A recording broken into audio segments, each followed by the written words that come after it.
Wake up, buyer payer people. It's a beautiful day. Go grab yourself another cup of joe and say hello to Jim and Michelle Rhodes on the Buy Here Pay Here morning show. Take it away, you two. Good morning, everybody. We're really happy to have you here on Monday. Sorry we're a minute late. It's Monday. Yeah. Yeah. It is where I am. I'm still ready for more weekend. Can we do another 3-day? I don't think that's going to work out for you. All right. Well, happy Monday. We're in our podcast studio in Clearwater. We spent the weekend kind of talking about how we're going to have the next couple of months lay out for us with a calendar. And I'm a planner. Jim's not so much the planner. He's like, where did flow happen in this? And I said, it's the yin and the yang thing. I'm gonna schedule it out to like the day and how long it takes to drive from here to there. So it should be kind of fun. Maybe at some point we can, when we have completely settled on whatever it is, we can start announcing where we're going to be and when we're going to be. And yeah, there's a ton of stuff. I mean, obviously there's NIADA just a few weeks away. There's TIADA and then we've got some client visits, of course. So we should introduce our guest. Oh, wait. There's someone here with us today. We have a very esteemed guest, Bill Elizondo. From NIADA. We mentioned the NIADA conference, and most of you who would be tuned in know Mr. Elizondo. He is senior moderator and consultant with NIADA. I think, Bill, are you also doing some of the franchise groups as well as Buy Here Pay Here?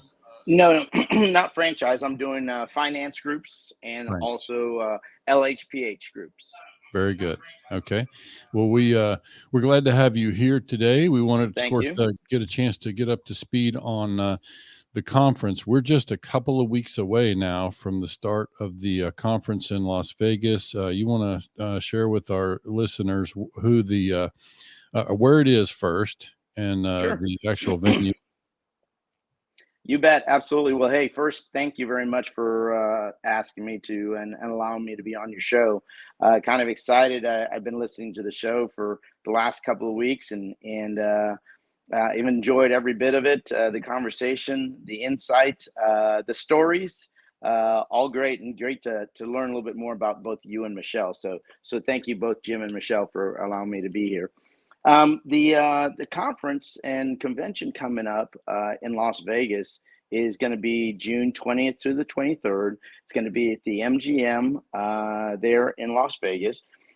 We are going to have, it's going to be a great show, completely sold out for all the different vendors. But, you know, that's beside the point. They want to be there because we're going to have a lot of members there and we're looking for more.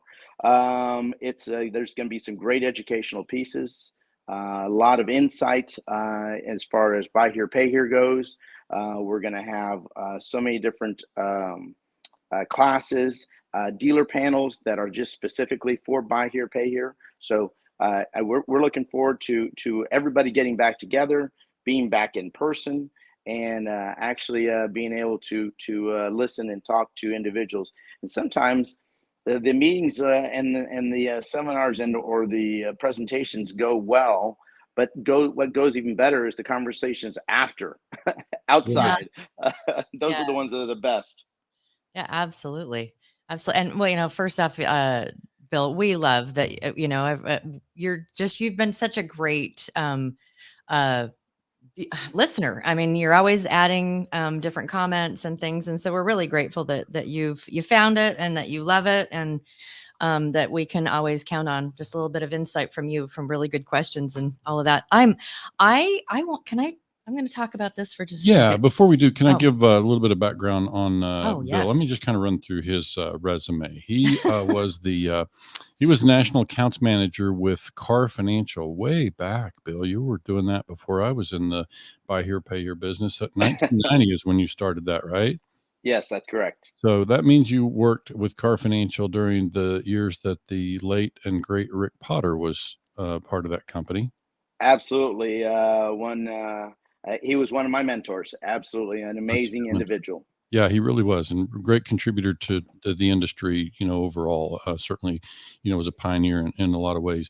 And then you were with Carmart for about 8 years, operations with them, right? Yes, that's And then, correct. Superior Auto for a time. And Yep. of course, I met you when you were with AFS, the software people, Yep. and now NIADA. Yes, sir. That's correct. So that's great. So yeah, we wanted to talk about, because I also watched most of the episode that we just saw Jeff and Luke do with the Independent Dealer podcast. Yes, we listen to other podcasts. Absolutely. Of course. Absolutely. And we loved Janet, the what exactly is Janet's title? I know she does. She's a director of education I was gonna for say, she's NI. Yep. excellent.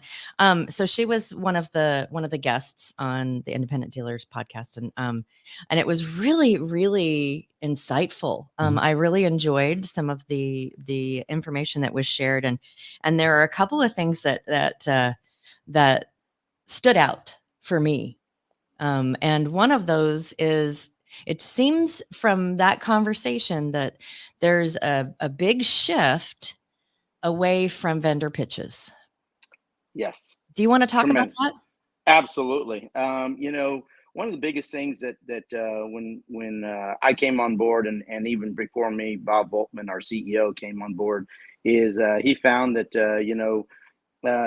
it seemed that we were not as dealer centric as we needed to be and wanted to be. I think that was a big part of all of this.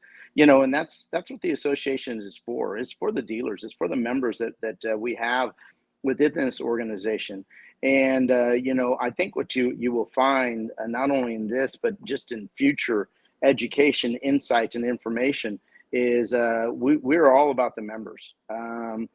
This has never been about the vendors. I think the vendors would even be one to say that they wouldn't want it just to be about them either. They want it to be about the members, because the more members that there are and the more opportunities they have to talk to people, the more opportunities they have to do more business. So I think that kind of goes hand in hand there.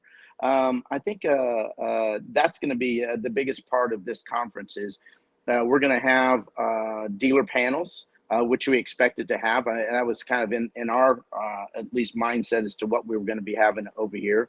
We're going to be having a lot more dealer-led panels and conversations, and the people that are going to be talking up there on the stage that are going to be having these conferences and conversations are going to be all from the dealer's perspective and or from the dealers themselves. So that's going to be the biggest part of this. That is an important pivot, because, as somebody who's a former dealer, we've kind of witnessed, and this is not just of that particular conference, but we've witnessed at conferences that it's often, that the people on the stage tend to be the vendors, and you have to you get a little bit of education mixed in with some pitching, and so it doesn't mean you can't still get some value there, but Yeah. But you obviously like to be able to go into a room that's education and get direct education. So it sounds like that's the direction.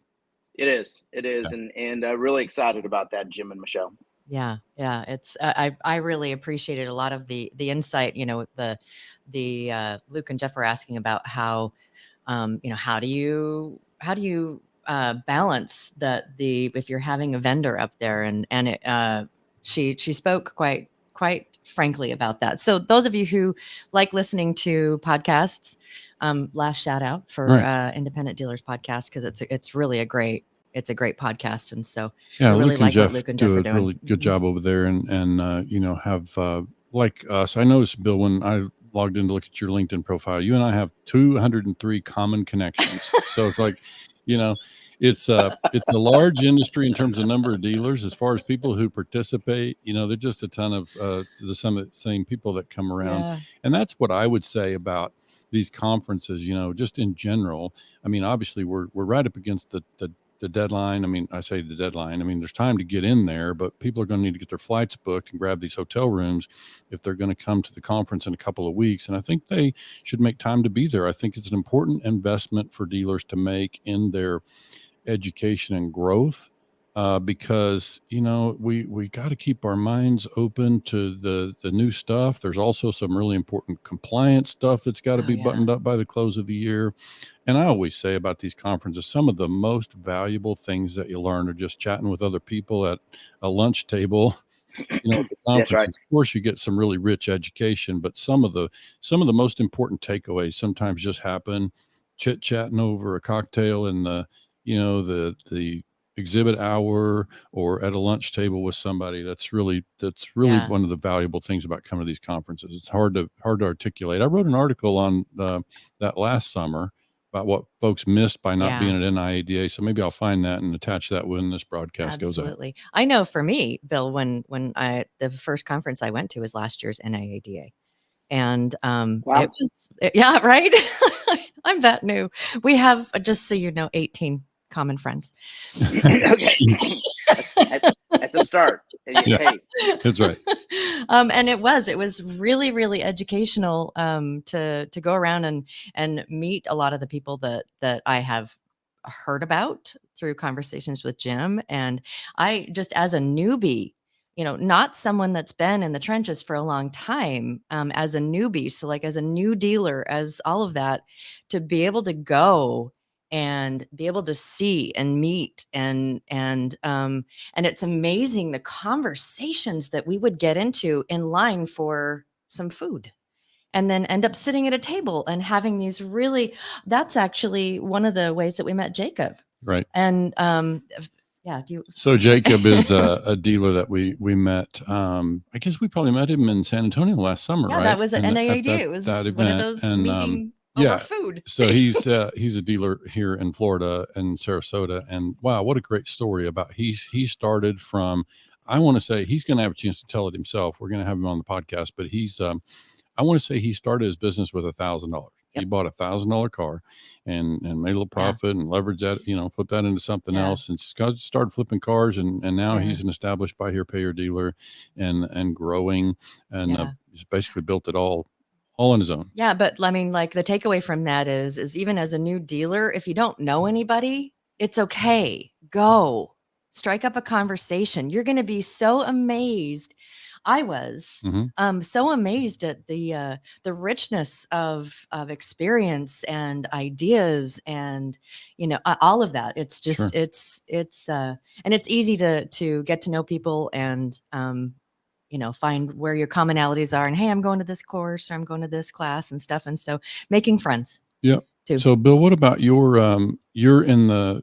got some sessions on the BHPH track. I looked at the agenda and they don't necessarily have names attached, but I know some of those will be you. So what is about the buy here, pay here listeners?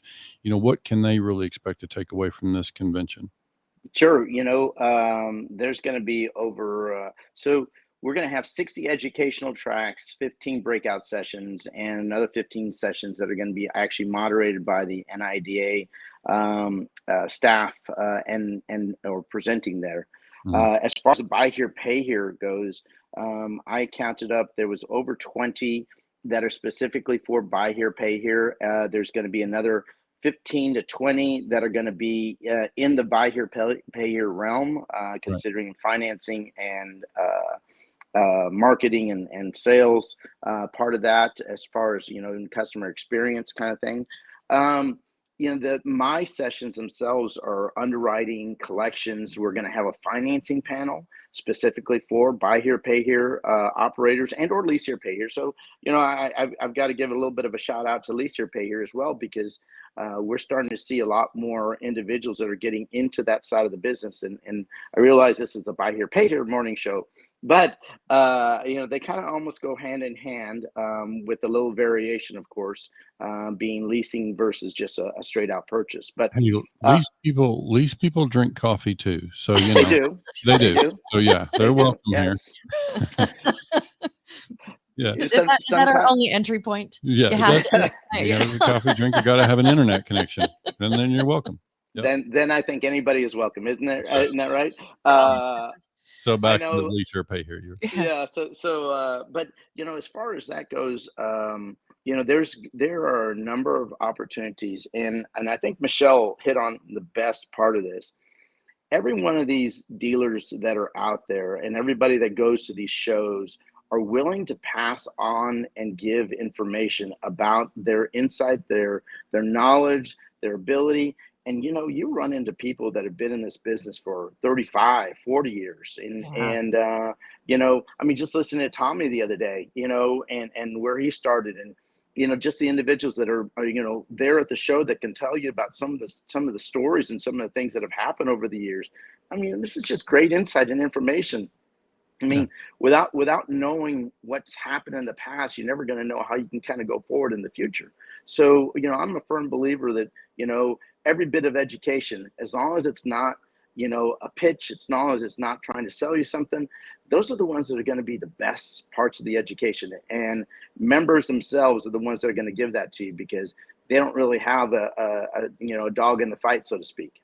Yeah. And then, if you are looking for products and you want to go, if you're shopping for new software, they're probably virtually all going to be there. So I can, in a matter of a couple of hours, I can go get demos with, all the products and meet the people. Cause that's what Michelle and I always talk about. It's important to know the people behind the product. Yeah. You can jump Right. online and schedule a demo, but I always think it's important to know the people and, meet the people and understand that part of it. And so, yeah, I think that's the exhibit hall is important, because those who are, looking for, to use Jeff's expression, once you know your pain points, you can go in there and kind of target those folks that you need to talk to identify, those things that are going to solve the problems that you're experiencing in your industry. So it's there was some really good advice about that. It's like, before you step into an expo hall, figure out what your pain points are, because if you haven't, everything's going to look like candy. And it's like, oh, I want some of this and I want some of this, but it's like, let's go and learn something about the pieces that we really need help with. So that's good advice for before you step in. Not that you don't want to see all the other stuff, but it's like, these are the things that I really need to get help with. Sure. Yeah. And of course, go ahead, Bill. I was just going to say one other thing. And my background, by the way, I'm in a hotel. If you happen to notice that, it's like, where's Bill at? Well, I was going to say it looked like surfboards or skis behind you, but I don't think it is. It's I'm going to say it's a little bit of both. And go with that. But that being said, I wanted to kind of at least make comments about the vendors and the vending and the opportunity to kind of go into that area where you're going to speak to all these different vendors. They're there to help. They're there to guide you. They're there to at least educate you on their own product. Yes, everybody wants to talk to you, and that's their idea of trying to talk to you.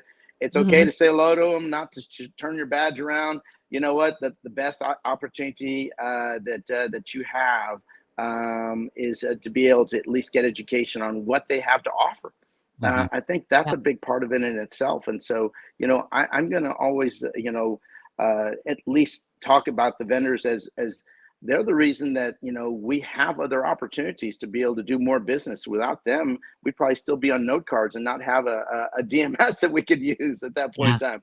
Because I remember those days when we had just note cards and you calculated off of, when someone was due. So that's how long I've been around. To use Tommy Brandis' expression, that makes you a back in the day guy. Yeah. That's what he always says. I was looking at, because I'm always like watching some of the Facebook posts from the different buy her, pay her sites. And there was one of the DMSs was down over the weekend, and someone piped in and they said, it's a good thing I still know how to do a Foursquare.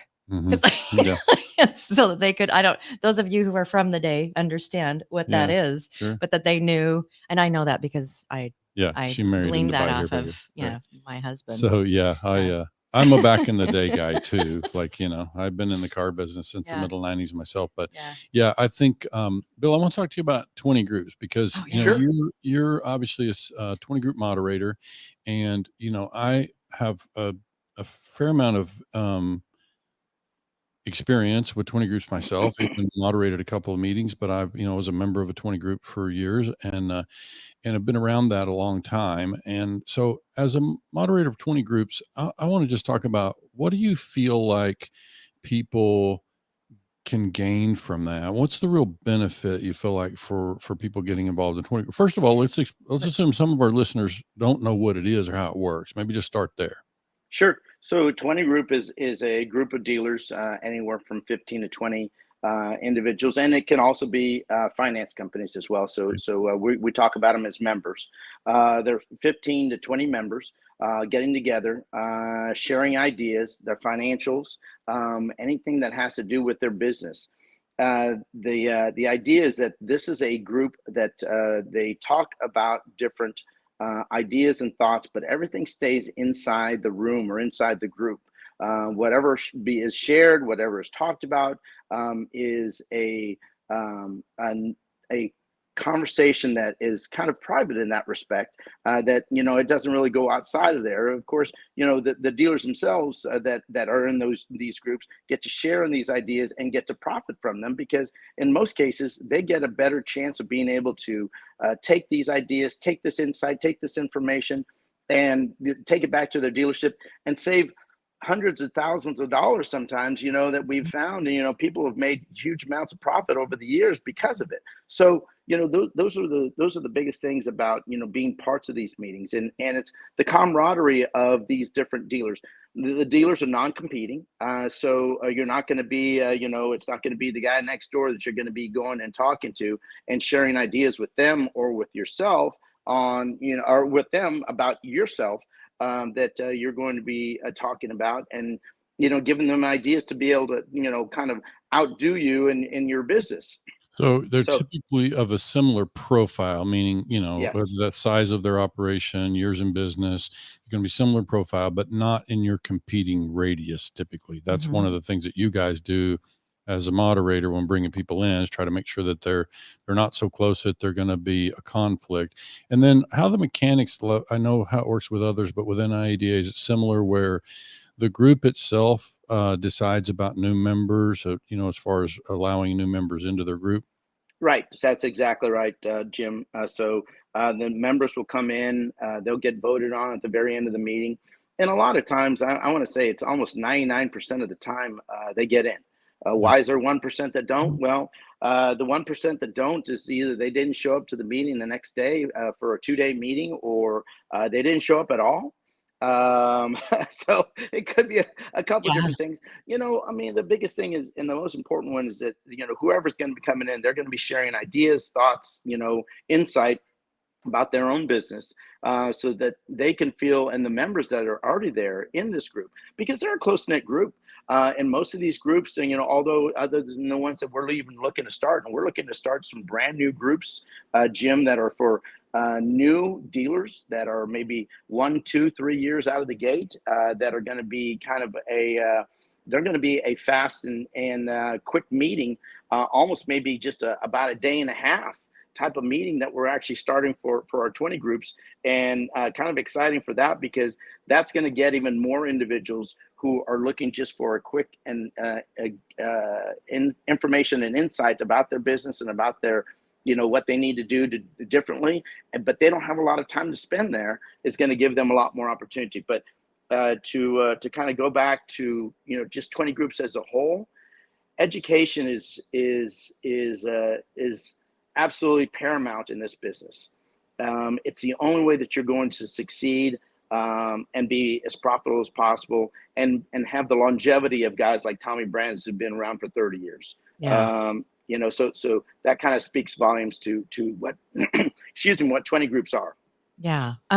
Just out of curiosity, Bill, you're a moderator. So what is your primary role? What is it that you do as a moderator?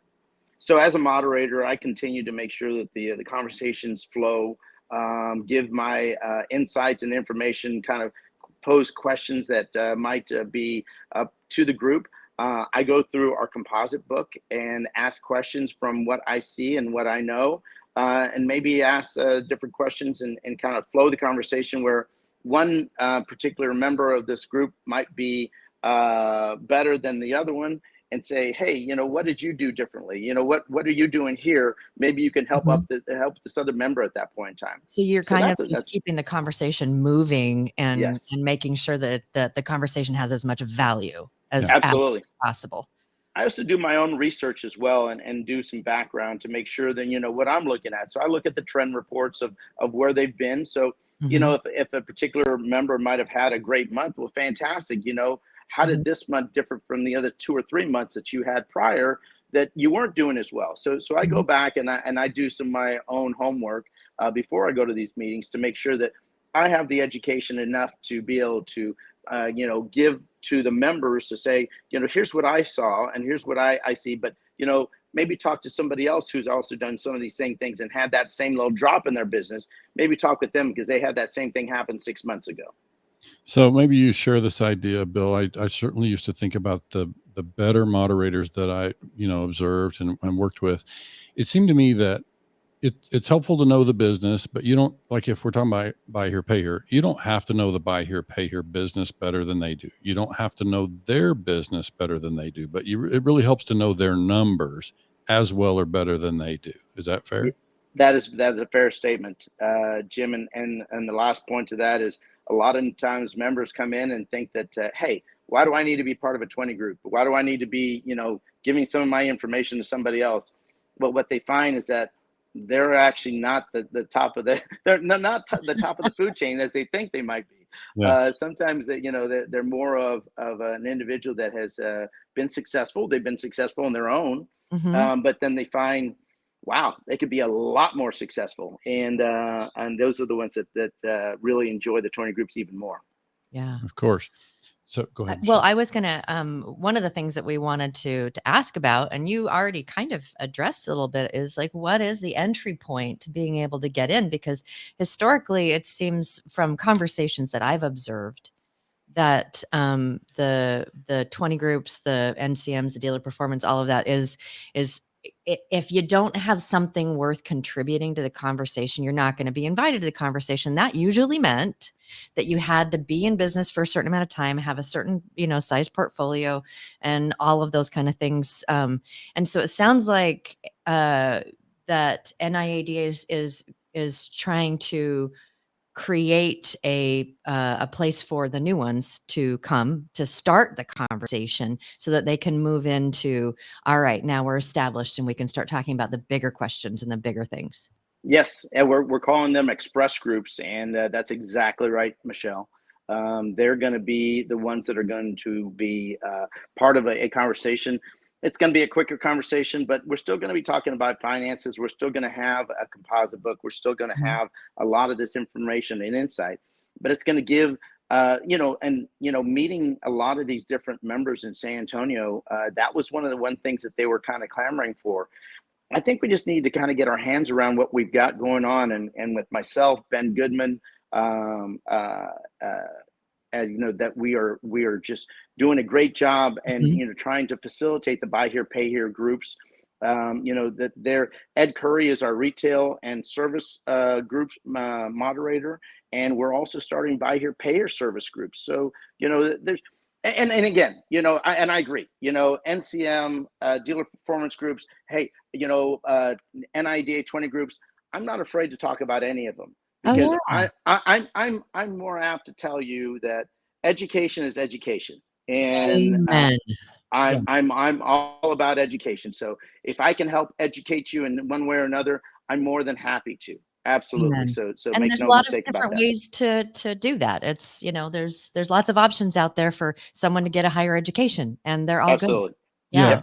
And we've said, we know that you feel this way, and others that we, spend time with believe in this idea with buy here, pay here specifically, that all ships rise, and a lot of that is through education. When we get better and we help dealers get better, that's better for the vendors, that's better for all the parties involved. And so, it's all about educating dealers and helping them do better. And of course, Michelle and I have the added interest in seeing the customers have more success, and that means more successful dealers as well. So that's also part of it. I would just say that, we've always asked NIADA to think of us as a resource. Michelle and myself, we're happy to contribute to education anywhere we can. And that I've also said that, NIADA has been through some recent changes, and every indication is that a lot of those changes will be for the positive. I've said that, last year NIADA celebrated 75 years in existence, and I suspect they'll be around at least another 75. So that just means, we all need to, lend our support to that association, because they're out there working on behalf of dealers. Absolutely. And I know from just what I have seen from when I've started until today, it's been interesting to sit back as just a outside observer to see even just how their online, how the online presence has changed. I know when I first came on and I got onto the website for NIADA, and I was like, overload. It was a stimulus overload for me. And I, learned how to kind of navigate. And then when we hit NABD last year, I got on the day that they started and got onto the website, and it was like, it had completely changed. And I was like, oh my gosh, this is awesome.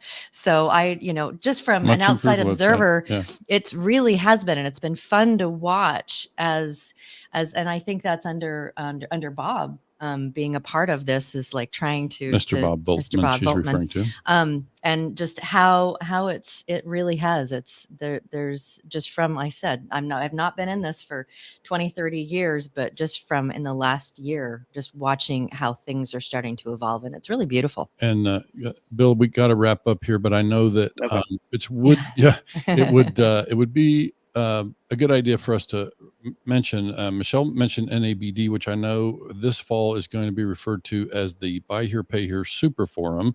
And so we want to get the word out about that. Right now, everybody's hyper focused on NIADA, which is just a few weeks away. But Austin. But we'll be able to share with our audience more about that as details unfold. But we certainly would be recommending that Buy Here, Pay Here dealers attend that one in addition to NIADA. Absolutely, Bill.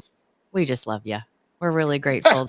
We get some really good insight from you, and just want to invite you to continue to add your questions, because it really helps enrich the conversation. And we appreciate you making time to get out of the swimming pool to talk to us. We know you're an avid swimmer.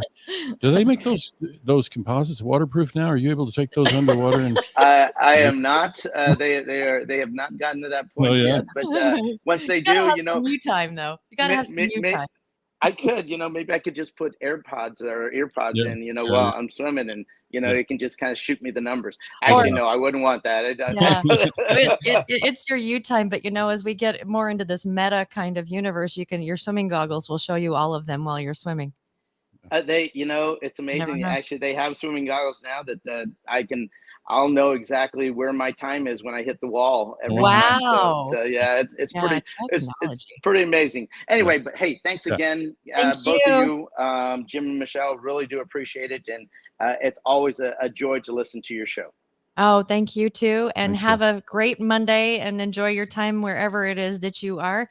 And we will see y'all on Wednesday. Right. Very good. All right. Have a great day, guys. Thanks. Bye. Bye-bye.